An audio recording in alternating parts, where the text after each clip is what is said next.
Hello, good morning everyone. Welcome po dito sa ating video, sa ating YouTube channel. Ako nga pala si Ian Canillas. So, sa video nito, ipapakita ko sa inyo ang Shinong Rice Mill Machine.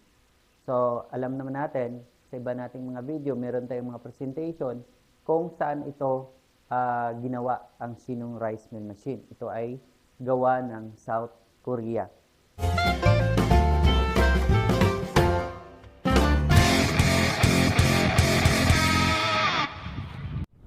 Welcome to my YouTube channel. First time mo ba na bumisita dito sa ating channel? At kung hindi pa po nakapag-subscribe, please click like, share, and comment this video. And don't forget to subscribe this channel. Panoorin nyo po ang video nito hanggang matapos. So ngayon, ipapakita ko lang sa inyo without operation kasi iba rin po kasi yung actual operation ng Shinong Rice Mill Machine. At least maibigay ko po. Makikita nyo po ngayon dito sa picture or sa video, ito po yung actual na itsura ng Shinong Rice Mill Machine. Minsan makikita nyo sa video, hindi nyo ako nakikita, nakasama yung naandyan talaga ako sa Shinong Machine. So ngayon, ito. At makikita nyo ngayon, dito, ito po yung elevator. Okay? Ito ho ay made in Philippines. At ito naman po ang pre-cleaner natin. Ito ay naglilinis ng palay. At siya po yung siniseparate na rin po yung mga basura, mga dahon, at saka yung iba pa pong mga impurities.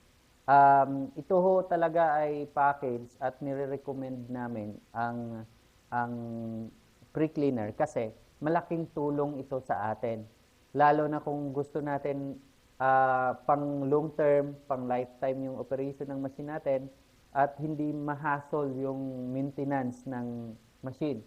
Kaya nire-recommenda namin na dapat meron tayong pre-cleaner dahil ang pre-cleaner malaking tulong ito sa paglinis ng palay bago po papasok sa inyong machine. So, ilan naman ho ang capacity nito?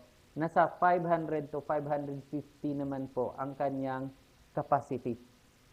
Meron ito sariling switch at meron din siyang sariling electric motor na sa 1 horsepower lang po.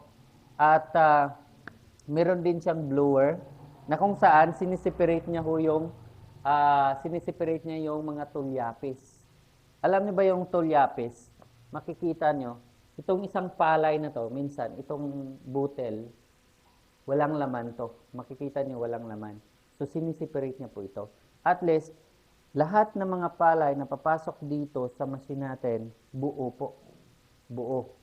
At malilisin natin yung mga tulyapis na papasok dito.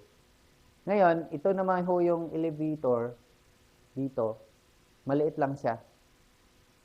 Mga more than 1 meter. So, ngayon dito rin, ang kanyang capacity naman po ay nasa 300 to 350 kilograms per hour yung capacity niya.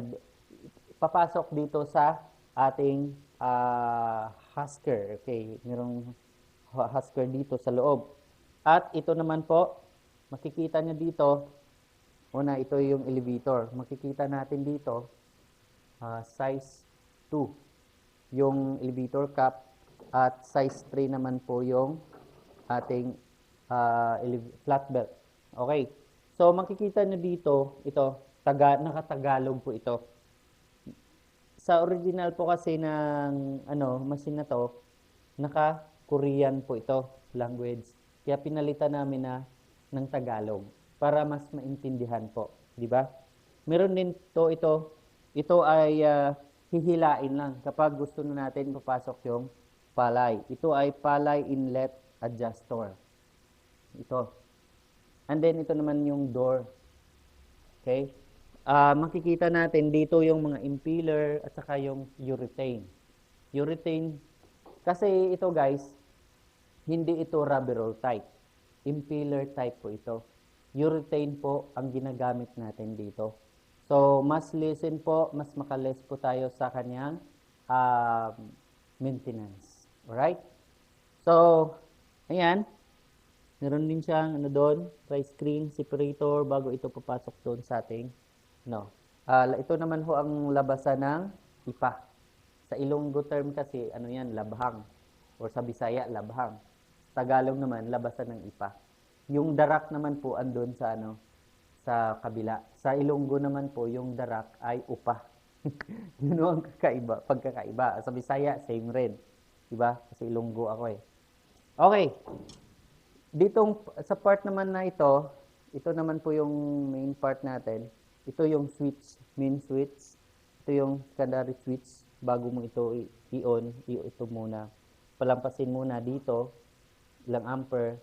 Tapos kapag babalik siya at maging mag-move ito hanggang 20 amperes, i-on mo na siya. Diba? So, meron din itong tinatawag nating inlet. Okay. So, lever, polishing lever. Okay. Hanggang 4 lang po tayo. Ayan. Or 3. Mula 2.5 to 4. Ayan. Ito rin ang adjustment at adjuster na kung saan kung gusto mo na po papasokin yung bigas.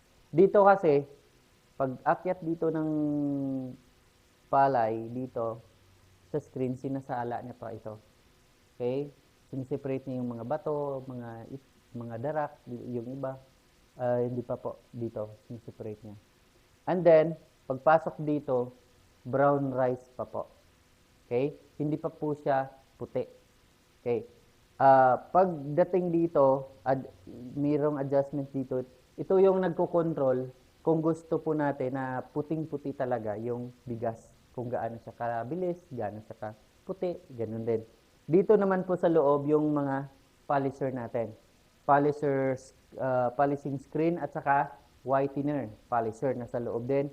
At andito rin sa loob ang destoner na kung saan siya ho ay nagsiseparate ng mga maliliit na mga bato na kasama sa bigas.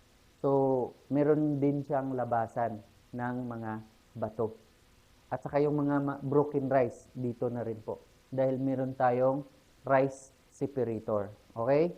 Rice grain separator at saka rice grader. So, kung gusto ng customer na brown rice lang, dito pa rin yung adjustment natin.